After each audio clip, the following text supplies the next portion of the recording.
Shalka Tripura Lok Sabha Chongmarini Awimung Srangsalni Charini Dampat Ama Jarawo Mutagri Jaka Tai Final Fast Halo Shalka Tripura Lok Sabha Asuk Tanyangai Bud Naharjangnai Tai Arab Butar Rok Engka 13,96,761 Paham Kering Bising Tike Bud Naharjangan Bagai Shalka Tripura Lok Sabha Asuk Tayo Final Nuichidok April Salmariwo Bud Naharjangnai Tai Arab Bagai 1,664 polling station Nibising Tike Bud Naharjangnai Bud Naharjangnai Kitingai Serang Salo Oktumai Dongni Panda Klainai Kaham Kering Bud Naharjangnai Bagai Kukhenka Haste Chongmarini Dagi Phang Haikeba Mukho Nirbachon Adhikarik Punit Agarwal उसमें एक Tripura waste उसमें 19 अप्रैल को चुनाव शांतिपूर्ण ढंग से हो चुका है।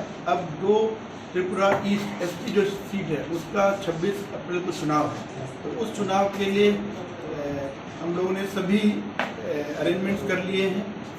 आज 5 बजे के बाद अब ये 48 आवर्स का जो साइलेंस पीरियड होता है वो भी शुरू हो चुका है। तो अब कोई भी पॉलिटिकल पार्टी को कैंपेनिंग पब्लिक रैली मीटिंग करना संभव नहीं है। अगर कहीं इसी के साथ साथ अगर किसी को कोई बल्क एसएमएस कोई इलेक्ट्रॉनिक मीडिया में चाहे फेसबुक हो चाहे कोई ट्विटर हो कोई और कोई सोशल हैंडल के थ्रू कोई ऐसा अपील नहीं करना है कि वो वोट देने के लिए कैंडिडेट को वोट मांगे तो वो भी संभव नहीं है। तो इसका मैं आपको त्रिपुरा 2 ईस्ट सीट के बारे में आपको जो तथ्य हैं वो मैं आपको बता देता हूँ। टोटल इस सीट में जो नंबर ऑफ वोटर्स हैं 13,96,761 है। इसमें पीडब्ल्यूडी वोटर 11,012 हैं, 85 plus electors 8,942 and service electors 4,678। इसका चुनाव 26 अप्रैल को होगा सुबह 7 बजे से 5 बजे तक और 5 बजे जितने लोग अगर लाइन में होंगे तो वो भी वोट दे सकते हैं। इस 2 नंबर वाले में एक मुख्य बात है, इसमें ब्रू के जो हम सेटलमेंट लोकेशंस हैं वो नॉर्थ त्रिपुरा में मुख्यतः थे, दलाई में थे और गुमसी में थे। तो उसमें ये सारे इस चुनाव में भाग लेंगे। पहले जो सीट हुई थी उसमें शांति बाजार जो नया ब्रू सेटलमेंट लोकेशन सेटअप हुआ था काला लगवांग उसमें लोगों ने भाग लिया था। अब 2 सीट में आपके नॉर्थ के 6 ब्रू कैंप मतलब सेटलमेंट लोकेशन है, 3 आपके ढलाई के हैं और 2 गोमती के। तो वो सब इस चुनाव में अपना मतदान का अधिकार का प्रयोग करेंगे। पहले भी उन्होंने असेंबली इलेक्शन में भी दिया था और इस बार सेकेंड टाइम होगा जब वो अपने मतदान के अधिकार का इस्तेमाल करेंगे। तो टोटल जो मतदाता ब्रू के हैं उसमें अगर शांति बाजार का काला लॉकडाउन को भी मिला लें तो 17,524 वो लोग अलग अलग 18 पोलिंग स्टेशन हैं। अगर एक शांति बाजार का निकाल दें तो उस दिन 26 तारीख को 17 अलग अलग पोलिंग स्टेशन लोकेशन पे करीब 16,300 लोग वोट देंगे त्रिपुरा ईस्ट सीट के अंतर्गत। टोटल पोलिंग स्टेशन हमारे इस पार्लियामेंट्री सीट में 164 हैं। टोटल पोलिंग स्टेशन लोकेशन जहाँ अलग अलग पोलिंग स्टेशन है वो टोटल है 1,365, अर्बन 108 एंड रूरल 125। इसमें मुख्यतः सिंगल पोलिंग स्टेशन ज़्यादा हैं, उसका भी आपको ब्रेकअप देता हूँ। टोटल 1,365 है सिंगल पोलिंग स्टेशन लोकेशन जहाँ के सिंगल पोलिंग स्टेशन है। 272 लोकेशन पे 2 पोलिंग स्टेशन है, 12 लोकेशन पे 3 है और 1 है जहाँ पे 4 है। तो इसमें 1 या 2 पोलिंग स्टेशन वाली लोकेशन इसमें मुख्यतः हैं। तो ये सारे पोलिंग स्टेशन में भी टोटल 444 आपके कह सकते हैं क्रिटिकल सेंसिटिव हैं। बाकी आपके 1220 जो पोलिंग स्टेशन है वो नॉर्मल कैटेगरी में आते हैं।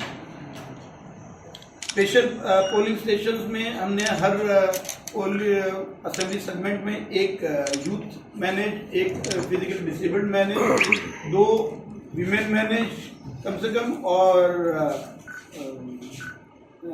2 मॉडल पोलिंग स्टेशन सेटअप किए। तो लेकिन कुछ ज़्यादा है तो अगर हम पूरा देखें तो 30 हमारे यूथ मैनेज पोलिंग स्टेशन है, 30 हमारे पीडब्ल्यूडी मैनेज पोलिंग स्टेशन है, 67 पोलिंग स्टेशन ऐसे हैं जहाँ पे विमेन मैनेज करेंगी।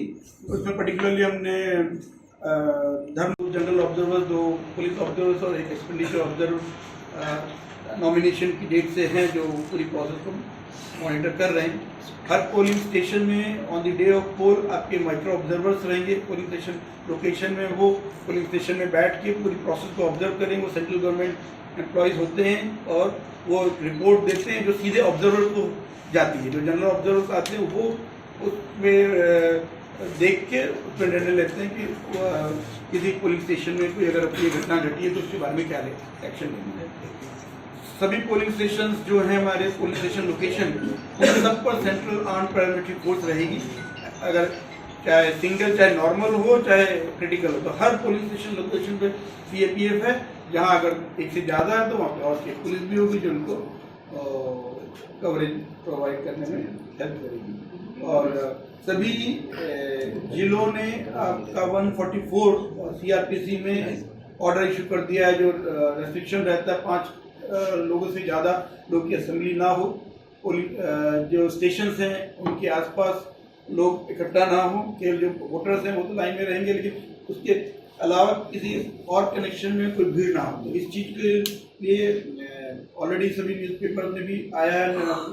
हम लोग कल परसों और फर्दर पब्लिक को सभी को बताने के लिए एक ऐड भी देंगे ताकि ऑन द डे ऑफ पोल उस दिन जो पोलिंग स्टेशन है उनमें या तो मतदाता खड़े होंगे वोट देने के लिए, और अगर वो देने के बाद वो अपने घरों को चले जाएं और रास्ते में भी वही लोग दिखने चाहिए जो मतदान देने के लिए जा रहे हैं या दे के वापस आ रहे हैं। उसके अलावा और उस दिन कोई कारण नहीं कि लोग रोड पे जमा होके संगठन के रूप में कुछ एक्टिविटी करें। तो उसके लिए ये चीज़ें सुचारू रूप से चले, उसके लिए हमने ऑलरेडी जो लॉ एंड ऑर्डर एजेंसीज हैं, central paramilitary forces, state arm police, TSR और स्टेट पुलिस, उनका क्लस्टर बेसिस पे वो अलग अलग एरिया में मूव करेंगे। वो एरिया डोमिनेशन करेंगे।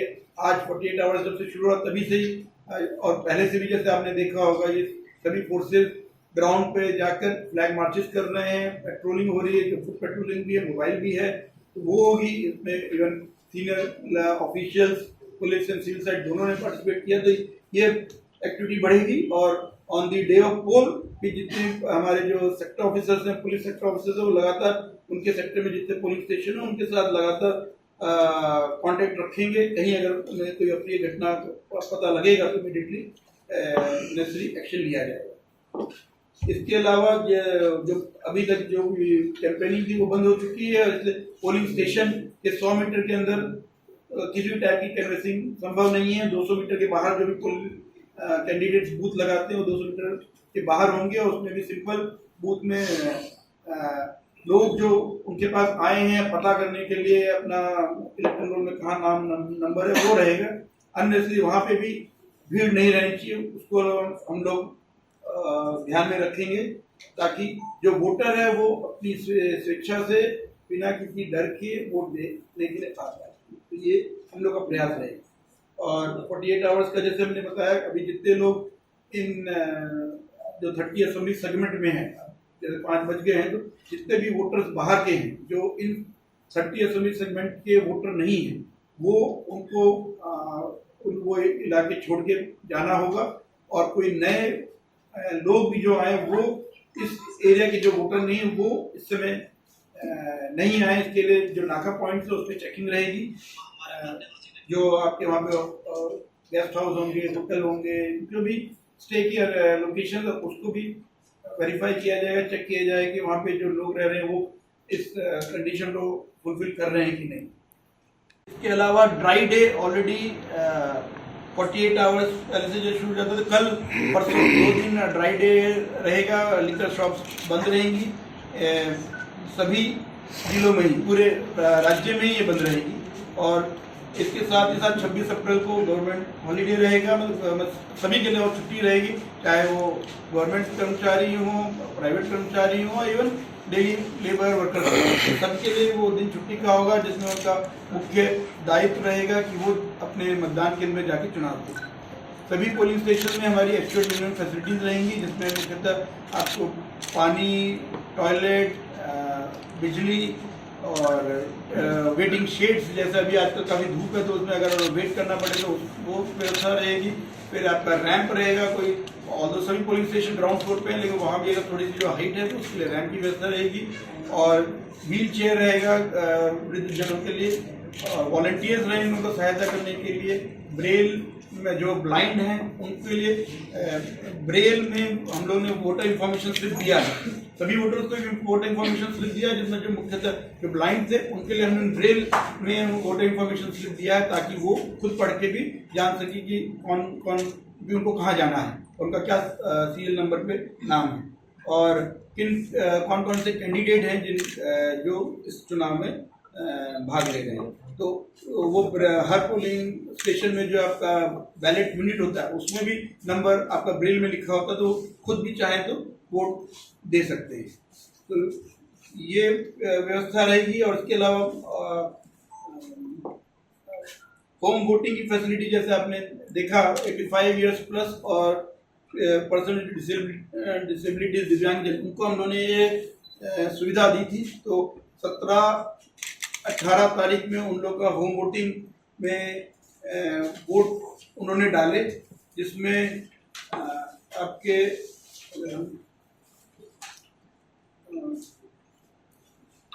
टोटल जो 85 प्लस उनके जो हमें पोस्टल बैलेट हम लोगों ने इशू किए थे वो 4666 थे, जिसमें 4550 लोगों ने वोट डाल पाए, 97.51% वोटिंग हुआ। ऐसे ही जो उसमें मतलब दोनों 85 years plus physically disabled person दोनों हैं इसमें। देन जो इसेंशियल सर्विसेज के लोग हैं, जैसे आप लोग मीडिया भाई बंधुरा भी आते हैं, उसमें 188 हम लोगों ने दिए थे पोस्टल बैलेट इशू किए थे, जिसमें 165 लोगों ने वोट दिया। इसके अलावा फॉर्म 12 जो गवर्नमेंट इलेक्शन ड्यूटी में बेसिकली जिन लोग को इन्वॉल्व किया गया, चाहे वो सेल्स साइड में हो या सिक्योरिटी के हो, वो टोटल पोस्टल बैलेट इशू हुए थे 6727, जिसमें वोट कास्ट हुए 6379, तो 94.82% उसमें भी वोट कास्ट हुए। इसके अलावा सर्विस वोटर्स जो डिफेंस फोर्सेज, पैरामिलिट्री फोर्सेज के वोटर्स हैं इस कंस्टिट्यूंसी के, वो टोटल 4682 पोस्टल बैलेट इशू हुए हैं, जिनमें अब तक 353 आए हैं और वो बाई पोस्ट आएंगे। जो आपका काउंटिंग है 4 जून को, उसके काउंटिंग 4 जून को है, तो तब तक जो पोस्टल बैलेट आ जाएंगे वो सब काउंटिंग में सम्मिलित होंगे सुबह 8 बजे तक जितने आ जाएंगे। ये आपका पोस्टल बैलेट का रहा। और टोटल एक आरओ है, 30 असेंबली सीट्स हैं। ये 30 असेंबली सेगमेंट्स जो इस पार्लियामेंट्री सीट में आते हैं वो 6 जिलों को कवर करते हैं, जिसमें आपका ढलाई जहाँ के जो डीएम है वो आरओ हैं, उसके अलावा कोवई, नॉर्थ, उनाकोटी, ये चारों जिले तो पूरे आते हैं। और साउथ त्रिपुरा और गुमती उनमें कुछ पार्ट आता है। साउथ त्रिपुरा के 4 असेंबली सेगमेंट हैं और गोमती के 3 असेंबली सेगमेंट जो आपके अमरपुर अकोटी को कवर करते हैं। और ऐसे साउथ में आपका तीनों सब डिवीजन में ही कुछ पार्ट है। पूरे कैंपेनिंग पीरियड में अलग समय पर हमारे पास कंप्लेंट आ रही हैं, तो टोटल हमारे पास अगर हम कहेंगे तो 85 कंप्लेंट्स फेज 1 फेज 2 दोनों सीट्स को मिला के हम बोलें तो हुआ है। उसमें 79 पे हम लोगों ने एक्शन लिए हैं, 6 में भी जो रिसेंटली कंप्लेंट आई उस पर भी इंक्वायरी चल रही है। अगर हम फेज 2 की बात करें तो इसमें 18 फेज 2 से रिलेटेड है, जिसमें 14 को रिजॉल्व किया गया, 4 अभी पेंडिंग इंक्वायरी स्टेज में। इसके अलावा जो पोस्टल बैलेट का मैंने नंबर बता दिया, 17-18 तारीख को होम वोटिंग हुआ था और 21 से 23 में एसेंशियल सर्विसेज और जो इलेक्शन ऑफिशियल थे उनका वोटिंग हुआ। और अब एक तथ्य मैं आप सबके साथ शेयर करना चाहूँगा। 2-3 दिन से पत्रिका में आ रहा है, फिर न्यूज़पेपर में आ रहा है कि पोलिंग परसेंटेज 100% ज़्यादा हो गया। तो ये जो तथ्य है वो जिस वे में दिया जा रहा है वो तथ्य सही नहीं है। ये बात सही है कि पोलिंग स्टेशन है, टोटल 3 ऐसे पोलिंग स्टेशन है। प्रथम फेज में जो इलेक्शन हुआ टोटल अराउंड 1686 जो पोलिंग स्टेशन था, उनमें 3 पोलिंग स्टेशन ऐसे थे जिसमें कहेंगे कि 100% से ज़्यादा पोलिंग हुआ। लेकिन उसमें 100% से ज़्यादा कैसे हुआ? हर इलेक्टोरल रोल में आपके उस एरिया के जितने इलेक्टर्स हैं उनके नाम होते हैं, तो उसकी एक संख्या होती है। उसको अगर हम केवल देखेंगे उसके अगेंस्ट में कितने लोगों ने वोट दिया, तो वो तो आपका वो 80 से 90 के आसपास है, जैसे बाकी और सब जगह हुआ। लेकिन आपका ये जो इलेक्शन ड्यूटी सर्टिफिकेट है वो आपको समझना होगा। ये आपका असेंबली इलेक्शन में नहीं था, इसलिए शायद आप लोग उतना उसको समझ नहीं पाए। इलेक्शन ड्यूटी सर्टिफिकेट होता है इलेक्शन ऑफिशियल्स के लिए, जो जब ड्यूटी कर रहे थे वो उसी उसी पार्लियामेंट्री कंस्टिट्यूंसी एरिया में, मतलब अगर हम कह लीजिए हम सपोज 7 रामनगर के वोटर हैं, लेकिन हमारी ड्यूटी लग रही है सपोज जिरानिया में लग रही है, तो भी लेकिन क्योंकि वो same assembly same parliamentary constituency का पार्ट था, तो वहां पे भी जो वोट पड़ रहे हैं, जो बैलेट यूनिट है ईवीएम में, वो उसी प्रकार से रेडी है जैसे आपकी यहाँ रामनगर में मिलती। तो उसमें उसको पोस्टल बैलेट ना देके हम लोगों ने उनको इलेक्शन ड्यूटी सर्टिफिकेट दिया, जिसका मतलब है कि वो अपनी ड्यूटी के साथ साथ किसी भी पोलिंग स्टेशन में अपनी स्वेच्छा से, अपनी सुविधा को देखते हुए, समय को देखते हुए पोलिंग स्टेशन में जाके वोट देते हैं। तो किसी भी पोलिंग स्टेशन में जाके दे सकते थे। अगर हम बोले तो 1686 किसी पोलिंग स्टेशन में दे सकते। तो साधारणतः अगर बोला जाए तो ऐसे में 100% के ऊपर जाने की संभावना इसलिए कम है। अगर कोई कुछ ईडीसी अगर कहीं कहीं पड़ेंगे तो भी 100% शायद टच ना हो। लेकिन ये जो पोलिंग स्टेशन, 3 पोलिंग स्टेशन थे, वो ऐसे थे जो जस्ट एसडीएम ऑफिस के पास है, या तो जहां पे जो सारे रिजर्व के आपके पोलिंग पर्सनल होते हैं, तो वेट करते हैं कि अगर सपोज बुलाया जाएगा तो हमें वोटिंग उस दिन जाके पोलिंग स्टेशन में ड्यूटी करना है, तो वो थे। या जो एसडीएम ऑफिस में जो ड्यूटी कर रहे हैं उस दिन अलग अलग चीजों को मॉनिटर करके रिपोर्ट सबमिट कर रहे हैं, वो लोग थे। तो उन लोगों ने सुविधा के हिसाब से जो नियरेस्ट पोलिंग स्टेशन उनको लगा वो वहां पे जाके वोट देंगे, जिसकी वजह से ईडीसी का नंबर जब हम उसमें ऐड करते हैं तो वो 100% से ज्यादा हो। तो लेकिन ये ईडीसी क्या होता है, जो ईडीसी का में जो गवर्नमेंट एम्प्लॉई है उसका जहां पे वोट था, जिस भी पोलिंग स्टेशन में उसका नाम था, हम जब ईडीसी इश्यू करते तो वहां पे हम उसको मार्क इलेक्ट्रल रोल में कट कर देते, यानी कि वो उस पोलिंग स्टेशन में जाके वोट नहीं दे सकता। इसलिए ये भी ना माना जाए कि ईडीसी की वजह से एक्स्ट्रा वोट मिल गए। तो वो जितने भी लोग थे उनका जो ओरिजिनल इलेक्ट्रल रोल में था वहां नाम कट हो गया, इसलिए वो वहां नहीं दे सकते, लेकिन उसके अलावा जितने भी और पोलिंग स्टेशन है उसमें वोट दे सकते। तो उस स्थिति की वजह से आपका ये 10/44 जो वीरेंद्र नगर हायर सेकेंडरी स्कूल, वहां पे आप बोलेंगे 105.3% है, लेकिन टोटल वोटर थे आपके 545, उसमें उसके अगेंस्ट में जो वोट पड़े 498 पड़े, जो 91% बनता है।